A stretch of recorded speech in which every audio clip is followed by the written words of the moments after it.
అట్లా ఉంది జగన్మోహన్ రెడ్డి పరిపాలన అంటే వైఎస్ఆర్సీపీ కార్యకర్తగా కాకుండా ఈ రోజు జగన్మోహన్ రెడ్డి పరిపాలన ఎలా ఉంది అసలు ఏ విధంగా అభివృద్ధి జరిగింది? జగన్మోహన్ రెడ్డి గారి పరిపాలన బాగుందండి, చాలా బాగుంది. ఈరోజు పిల్లలు ఓటు లేని పిల్లలకి ఆయన ఎంతో చేశారండి.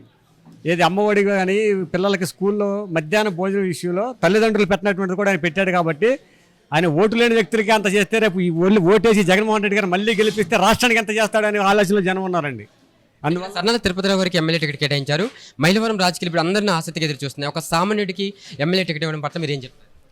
పోయినసారి ఎమ్మెల్యే గారు ఇక్కడ ఏ పనులు చేయలేదు కాబట్టి జగన్మోహన్ రెడ్డి గారు టికెట్ ఇవ్వలేకపోయారు. నేను గడపడక ప్రోగ్రాం చేసినప్పుడు మీరు గడపడకపోయి ఇంటికి వెళ్ళలేకపోయారు కాబట్టి మీరు ఆ ఎమ్మెల్యే పథకం అనర్హులు అని చెప్పేసి జగన్మోహన్ రెడ్డి గారు సీట్ ఇవ్వకపోతే చంద్రబాబు నాయుడు గారి దగ్గరికి వెళ్ళి ఆయన సీటు కొనుక్కుని మళ్ళీ అదే నెంబర్ పోటీ చేసి ఇప్పుడు పబ్లిక్ ఏమంటున్నారంటే ఆయన ఇదివరకు రానివాడు ఇప్పుడు వస్తే టీడీపీలోకి వస్తే మళ్ళీ మేము ఓట్లు వేస్తాం, ఆయనకి మేము ఎలా వేస్తాం, ఆయన ఏ ముఖం పెట్టుకుని మా దగ్గరికి వచ్చి ఓట్లు అడుగుతాడని జనం పబ్లిక్ అడుగుతున్నారండి. ఎవరు గెలిచే అవకాశం ఉన్నాయి ఎక్కువగా? సన్నాల తిరుపతిరావు గారు కన్ఫామ్గా గెలుస్తారండి. ఇక్కడ గెలిచేది సన్నాల తిరుపతిరావు గారే ఎమ్మెల్యేగా. కాన్ఫిడెన్స్ ఉందండి, కాన్ఫిడెన్స్. జగన్ గారు చేసిన పనులు బట్టి సన్నాల తిరుపతిరావు గెలుస్తారు.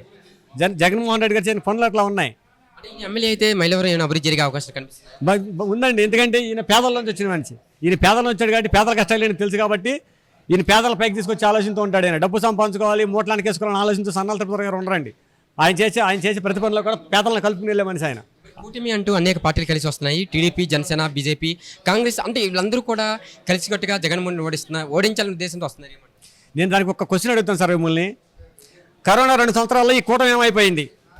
2 సంవత్సరాలు కరోనా వచ్చినప్పుడు చంద్రబాబు నాయుడు గారు ఏమైపోయాడు? పవన్ కళ్యాణ్ రోడ్డు మీదకి రాలేదు, నరేంద్ర మోడీ గారు ఎక్కడో కూర్చున్నారు. మరి జగన్మోహన్ రెడ్డి గారు డాక్టర్లని, గవర్నమెంట్ ఎంప్లాయీస్ని పరిగెత్తిచ్చారు రోడ్ల మీద. ఏ ప్రజలకు ఏం కాకూడదు, జనాలకు ఏం అవ్వకూడదు, ప్రతి జనాలను మీరు కాపాడాలని చెప్పేసి రోడ్ల మీద జనాల హాస్పిటల్ డాక్టర్లు పరిగెత్తిచ్చారు. ఆయన దేశంలో నెంబర్ 1 సీఎంగా పేరు పొందాడు ఆయన.